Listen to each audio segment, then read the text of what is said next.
Hey guys, welcome to eclipse education. तो BPSC AEDO series में आपका स्वागत है।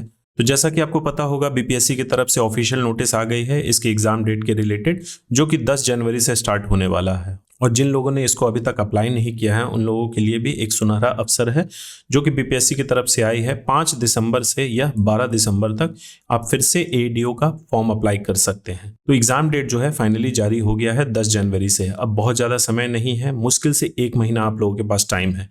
तो अब समय है कुछ नया पढ़ने का नहीं, बल्कि प्रैक्टिस करने का। जो भी आपने अभी तक पढ़ाई की है, क्योंकि इसका सिलेबस इतना वास्ट है, अगर अभी आप थ्योरी पढ़ना बैठते हैं तो ये कंप्लीट नहीं हो पाएगा इसके एग्जाम डेट तक। तो इसीलिए मैंने सोचा कि प्रैक्टिस सेट के माध्यम से आप लोगों का ये तैयारी कंडक्ट करवाऊं और डेली एक प्रैक्टिस सेट लाऊं जनरल स्टडीज़ के लिए, जनरल साइंस के लिए, रीजनिंग के लिए और करंट अफेयर्स के लिए।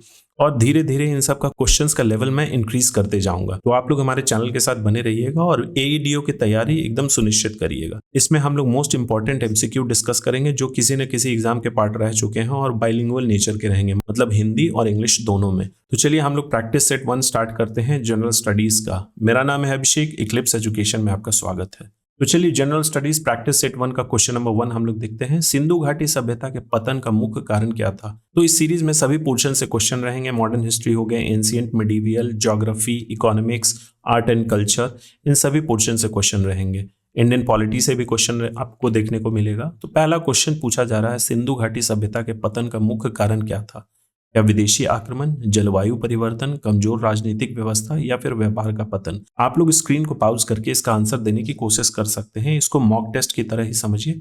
इसका राइट आंसर होगा ऑप्शन बी, जलवायु परिवर्तन। तो देखिए, अधिकांश विद्वान पतन का कारण यही मानते हैं कि नदियों के सूखने, बाढ़ और पर्यावरणीय असंतुलन को मानते हैं। चलिए क्वेश्चन नंबर 2 देखते हैं। इक्ता प्रणाली किस दिल्ली सुल्तान ने प्रारंभ की थी? तो यह दिल्ली सल्तनत से सवाल है इक्ता प्रणाली के बारे में। इसका राइट आंसर होगा ऑप्शन बी, इल्तुतमिश। इल्तुतमिश ने अधिकारियों को राजस्व अधिकार देने हेतु इक्ता प्रणाली विकसित की थी। ये बेसिकली देखिए, रेवेन्यू राइट्स जो अधिकारी होते थे उनको ये सिस्टम देने के लिए, उसको ऑर्गेनाइज करने के लिए इल्तुतमिश ने एक सिस्टम इजाद किया था, इक्ता प्रणाली। चलिए अगला क्वेश्चन देखते हैं। क्वेश्चन नंबर 3, होम रूल आंदोलन जो कि 1916 में शुरू हुई थी, उसका नेतृत्व किसने किया था? क्या लाला लाजपत राय, एनी बेसेंट, मोतीलाल नेहरू या फिर बोथ ए एंड बी? तो इसका राइट आंसर होगा ऑप्शन बी, एनी बेसेंट ने।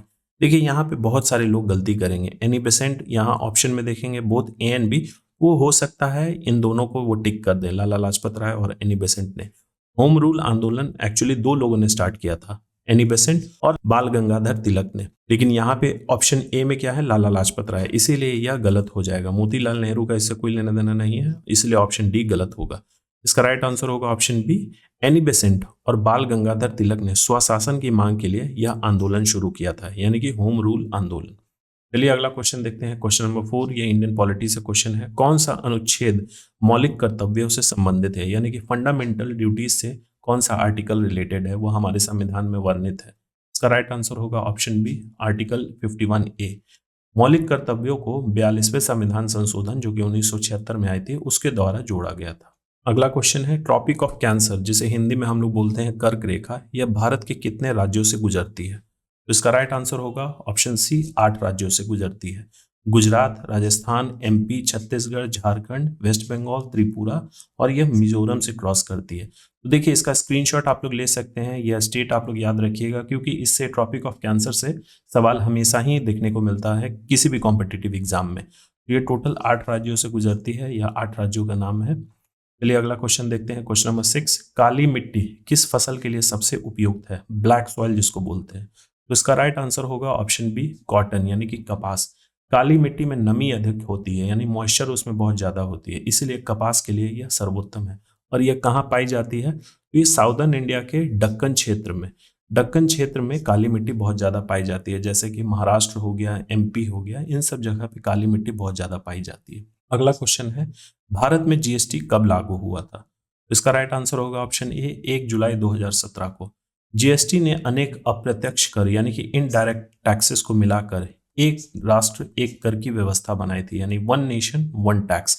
ये कई सारे इनडायरेक्ट टैक्स को मिला के एक टैक्स बनाया गया था, जिसका नाम है जीएसटी, यानी गुड्स एंड सर्विसेज टैक्स। अगला क्वेश्चन है क्वेश्चन नंबर 8, नीति आयोग ने योजना आयोग को किस वर्ष प्रतिस्थापित यानी कि रिप्लेस किया था योजना आयोग को? तो इसका राइट आंसर होगा ऑप्शन सी, 2015। 1 जनवरी 2015 को नीति आयोग की स्थापना हुई थी और इसका उद्देश्य क्या है? तो कोऑपरेटिव फेडरलिज्म यानी कि सहकारी संघवाद को बढ़ावा देना। अगला क्वेश्चन है क्वेश्चन नंबर 9, जैव मंडल संरक्षित क्षेत्र किसका संरक्षण करता है? जिसको इंग्लिश में बोला जाता है बायोस्फीयर रिजर्व। ये किस चीज को प्रोटेक्ट करता है? तो इसका राइट आंसर होगा ऑप्शन सी, वनस्पति जीव तथा मानव सह अस्तित्व यानी कि flora and fauna and human coexistence. जैव मंडल क्षेत्र यानी कि बायोस्फीयर रिजर्व किस चीज को प्रोटेक्ट करता है? इकोसिस्टम को, बायोडायवर्सिटी को और ह्यूमन कम्युनिटीज को। ये तीनों को एक साथ कंजर्व करता है, प्रोटेक्ट करता है। चलिए अगला क्वेश्चन है क्वेश्चन नंबर 10, कौन सी गैस वैश्विक उष्मीकरण यानी कि ग्लोबल वार्मिंग में सबसे अधिक योगदान देती है? तो इसका आंसर सभी को पता होगा, इसका राइट आंसर है option C, carbon dioxide. Carbon dioxide उद्योग यानी इंडस्ट्रीज, व्हीकल्स और जीवाश्म ईंधन यानी कि फॉसिल फ्यूल से सबसे अधिक मात्रा में निकलती है। इसीलिए यह ग्लोबल वार्मिंग में बहुत ज़्यादा इसका योगदान भी है और ये ग्लोबल वार्मिंग इन सब के कारण बहुत ज़्यादा बढ़ भी रही है। अगला क्वेश्चन है क्वेश्चन नंबर 11, मौर्य साम्राज्य के संस्थापक कौन थे? तो इसका राइट आंसर होगा ऑप्शन सी, चंद्रगुप्त मौर्य। चाणक्य की सहायता से चंद्रगुप्त मौर्य ने 322 ईसा पूर्व यानी कि 322 बीसीई में साम्राज्य स्थापित किया था, जिसका नाम क्या है? मौर्य साम्राज्य। चलिए अगला क्वेश्चन है क्वेश्चन नंबर 12, जजिया कर यानी जजिया टैक्स किस मुगल बादशाह ने पुनः लगाया था? तो देखिए ये पहले से था लेकिन फिर उसको बंद कर दिया गया था, बाद में पुनः किस बादशाह ने लगाया था? सवाल में यही पूछा जा रहा है। तो इसका राइट आंसर होगा ऑप्शन बी, औरंगजेब। औरंगजेब ने 1679 में जजिया कर को पुनः लागू किया था, जिसे अकबर ने हटा दिया था। चलिए अगला क्वेश्चन देखते हैं क्वेश्चन नंबर 13, करो या मरो नारा किस आंदोलन से जुड़ा था? तो यह जुड़ा हुआ था option B, quit India movement यानी भारत छोड़ो आंदोलन से। गांधी जी ने 1942 में भारत छोड़ो आंदोलन के दौरान यह नारा दिया था, करो या मरो का। अगला क्वेश्चन है, संसद के दो सत्रों के बीच में अधिकतम अंतर कितना हो सकता है? तो संसद के दो सत्रों के बीच में मैक्सिमम कितना डिफरेंस हो सकता है? तो ये सभी को पता होगा, इसका आंसर ऑप्शन सी, 6 महीने का। अनुच्छेद 85 के अनुसार दोनों सत्रों के बीच 6 महीने से अधिक अंतर नहीं होना चाहिए। चलिए अगला क्वेश्चन देखते हैं, आधिकारिक भाषाओं यानी कि ऑफिशियल लैंग्वेज की सूची किस अनुसूची में है? यानी किस स्केड्यूल में पूछा जा रहा है कि ऑफिशियल लैंग्वेज लिस्टेड है? तो इसका राइट आंसर होगा ऑप्शन सी, 8वीं अनुसूची में। तो हमारे भारत के संविधान के 8वीं अनुसूची में 22 ऑफिशियल लैंग्वेज रजिस्टर्ड है और ऑफिशियल लैंग्वेज लिस्टेड है। चलिए अगला क्वेश्चन देखते हैं, भारतीय मानसून मुख्यतः किस कारण से होता है? तो यहाँ पूछा जा रहा है इंडियन मानसून का कारण। तो इसका राइट आंसर होगा ऑप्शन बी, स्थल और समुद्र के तापांतर यानी कि differential heating of land and sea. ये कैसे होता है? तो भूमि जल्दी गर्म होती है, हमें पता है कि लैंड जो है वो जल्दी गर्म होती है, जिससे क्या होता है? निम्न दाब क्षेत्र बनता है यानी कि लो प्रेशर बेल्ट वहां पे डेवलप होता है, समुद्री नम हवाएं आती हैं। देखिए ये सिचुएशन क्या हुआ, समुद्री इलाके में जैसे कि ये आपका जमीन हो गया और ये आपका समुद्र हो गया, तो ये जमीन जो है जल्दी गर्म होगी तो हवा क्या है? ऊपर उठेगी। अब इस जगह को भरने के लिए हमें ठंडी हवा की जरूरत है, तो समुद्री की ठंडी हवा यहाँ पे आते रहती है और ये साइकिल है, ये साइकिल बनते रहता है। ये हवा यहाँ आई, फिर ये गर्म हुई, फिर ये ऊपर उठती है। तो इस तरीके से क्या है कि यहाँ पे लो प्रेशर बेल्ट क्रिएट होता है, उसी के कारण इंडिया में मानसून जैसी परिस्थिति उत्पन्न होती है। चलिए अगला क्वेश्चन है, हीराकुड बांध किस नदी पर बना है? तो इसका राइट आंसर होगा option C, Mahanadi. Hirakud Asia का सबसे लंबा, सबसे ऊंचा नहीं बल्कि सबसे लंबा बांध है जो महानदी पर बना है, उड़ीसा में स्थित है ये। चलिए अगला क्वेश्चन देखते हैं क्वेश्चन नंबर 18, भारत में 1 रुपया को छोड़कर मुद्रा नोट कौन जारी करता है? मुद्रा नोट मतलब करेंसी नोट्स। तो यहाँ पूछा जा रहा है बेसिकली कि करेंसी नोट्स को कौन जारी करता है? तो इसका राइट आंसर होगा option B, reserve bank of India. जितने भी नोट्स होते हैं 100, 50, 10, 20, ये सब आरबीआई ही जारी करती है, लेकिन ये 1 रुपए का सिक्का और 5 रुपए का सिक्का वो मिनिस्ट्री ऑफ फाइनेंस जारी करती है। ये चीज आप लोग हमेशा याद रखिएगा। अगला क्वेश्चन है क्वेश्चन नंबर 19, काजीरंगा राष्ट्रीय उद्यान किसके लिए प्रसिद्ध है? इसका राइट आंसर होगा ऑप्शन सी, एक सींग वाले गैंडे के लिए। काजीरंगा में एक सींग वाले गैंडे की विश्व की सबसे बड़ी संख्या पाई जाती है। अगला क्वेश्चन है क्वेश्चन नंबर 20, बीओडी यानी बायोकेमिकल ऑक्सीजन डिमांड क्या दर्शाता है? ये देखिए इन्वायरमेंट से रिलेटेड क्वेश्चन है, इन्वायरमेंट के भी क्वेश्चन आपके एग्जाम में आ सकते हैं, क्योंकि ये जनरल स्टडीज का ही पार्ट है। तो इसका राइट आंसर होगा ऑप्शन ए, ये पानी में प्रदूषण का स्तर दर्शाता है। जितना ज्यादा बायोकेमिकल ऑक्सीजन डिमांड होगा, जिसे शॉर्ट में बीओडी बोला जाता है, उतना ज्यादा उसमें कार्बनिक प्रदूषण होगा यानी कि ऑर्गेनिक पोल्यूशन होगा और पानी की क्वालिटी उतनी ही खराब होगी। यानी जितना ज्यादा बीओडी उतना ज्यादा पानी का क्वालिटी खराब। अगला क्वेश्चन है, ऋग्वेद मुख्यतः किसका संकलन है? ये किस चीज का कलेक्शन है ऋग्वेद? तो इसका राइट आंसर होगा ऑप्शन बी, सूक्त। इंग्लिश में उसे बोला जाता है हाइम्स। ऋग्वेद में 1028 सूक्त हैं। ये विभिन्न देवी देवताओं को समर्पित है। अगला क्वेश्चन नंबर 22, आईने अकबरी किसने लिखी थी? तो इसका भी आंसर आप सभी को पता होगा। इसका राइट आंसर होगा ऑप्शन बी, अबुल फजल ने। यह अकबरनामा का तीसरा भाग है जिसे अबुल फजल ने लिखा था। चलिए अगला क्वेश्चन देखते हैं। क्वेश्चन नंबर 23, परमानेंट सेटलमेंट यानी कि स्थायी बंदोबस्त जो कि 1793 में आई थी, वह किसने लागू किया था? तो इसका राइट आंसर होगा ऑप्शन बी, लॉर्ड कॉर्नवालिस। इससे क्या हुआ था? यह सिस्टम बेसिकली क्या था? जमींदारों को स्थायी भूमि राजस्व का अधिकार मिला था। ये बेसिकली देखिए अंग्रेजों का एक स्ट्रैटेजी था। जो अंग्रेज धीरे धीरे करके राज्य को हड़प रहे थे, तो उन्होंने सोचा कि देखिए रेवेन्यू जो है जनरेट नहीं हो रहा, तो हम लोग एग्रीकल्चर में कैसे जनरेट कर सकते हैं। तो सबसे पहले ये परमानेंट सेटलमेंट ही आई थी, फिर उसके बाद रैयतवाड़ी सेटलमेंट आई थी, महालवाड़ी आई थी। ये सब तरीके का अलग अलग अंग्रेजों ने रास्ता अपनाया था, लेकिन उसमें बहुत ज्यादा कुछ ग्रोथ नहीं हुआ था। चलिए अगला क्वेश्चन देखते हैं। क्वेश्चन नंबर 24, समानता के अधिकार का प्रावधान किस अनुच्छेद में है? तो भारत के संविधान में समानता के अधिकार यानी कि राइट टू इक्वालिटी किस आर्टिकल के तहत मेंशन्ड है? इसका राइट आंसर होगा ऑप्शन ए, आर्टिकल 14।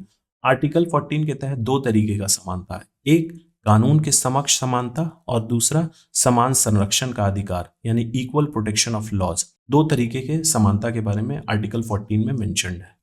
चलिए अगला क्वेश्चन देखते हैं। क्वेश्चन नंबर 25, भारत के राष्ट्रपति का चुनाव कौन करता है? कौन इलेक्शन में पार्टिसिपेट करता है? बेसिकली केवल लोकसभा, केवल राज्यसभा, निर्वाचक मंडल या फिर प्रत्यक्ष मतदान, पब्लिक वोटिंग? तो इसका राइट आंसर होगा ऑप्शन सी, निर्वाचन मंडल, जिसे इंग्लिश में बोला जाता है इलेक्टोरल कॉलेज। तो निर्वाचक मंडल में बेसिकली होते कौन कौन है? तो एमपीज और एमएलए यानी कि विधानसभा के सदस्य। कैसे सदस्य? जो कि नॉमिनेटेड नहीं होते हैं, सिर्फ इलेक्टेड मेंबर्स। तो एमपी हो गए और उसके बाद एमएलए यानी कि विधानसभा के इलेक्टेड मेंबर्स, ना कि नॉमिनेटेड मेंबर्स, ये ध्यान रखिएगा। चलिए अगला क्वेश्चन है क्वेश्चन नंबर 26, वेस्टर्न डिस्टर्बेंस यानी कि पश्चिमी विक्षोभ मुख्यतः कहाँ वर्षा कराते हैं? तो अगर वेस्टर्न साइड में किसी तरीके का कोई डिस्टर्बेंस होता है तो वह रेनफॉल भारत के किस पार्ट में लाता है? तो इसका राइट आंसर होगा ऑप्शन बी, नॉर्दर्न प्लेन्स यानी कि उत्तरी मैदानी क्षेत्र में।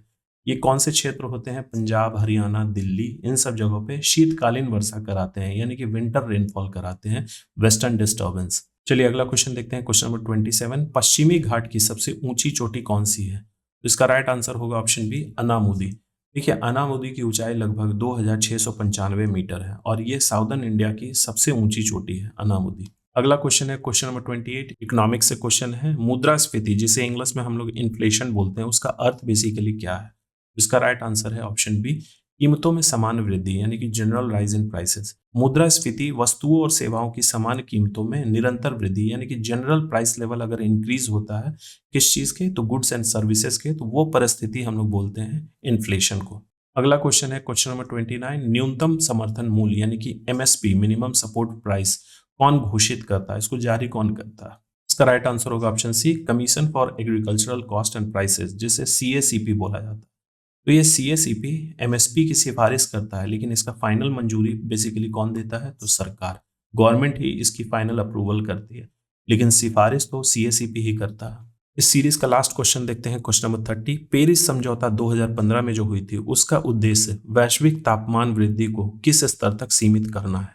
तो इसका राइट आंसर होगा option C, 1.5 degree Celsius. Paris समझौते का लक्ष्य प्री इंडस्ट्रियल स्तर से यानी कि जो इंडस्ट्रियल औद्योगिक जो एरा था उससे पहले 1.5 degree Celsius maximum 2 degree Celsius तक ताप वृद्धि सीमित करना है। तो चलिए यहाँ कंप्लीट हो गया हमारा एईडीओ का जनरल स्टडीज का प्रैक्टिस सेट 1। अब बहुत ही जल्द यानी सेम डे ही इसका जनरल साइंस पोर्शन अपलोड हो जाएगा, तो आप लोग हमारे चैनल के साथ बने रहिएगा। तो थैंक यू फॉर वॉचिंग, और आप लोग हमारे ऑफिशियल टेलीग्राम चैनल से जुड़ सकते हैं इसके ऑफिशियल अपडेट या बिहार में कोई भी एग्जाम हो रहे हैं उसके ऑफिशियल अपडेट के बारे में। तो thank you for watching, please subscribe, share और लाइक करना ना भूलें।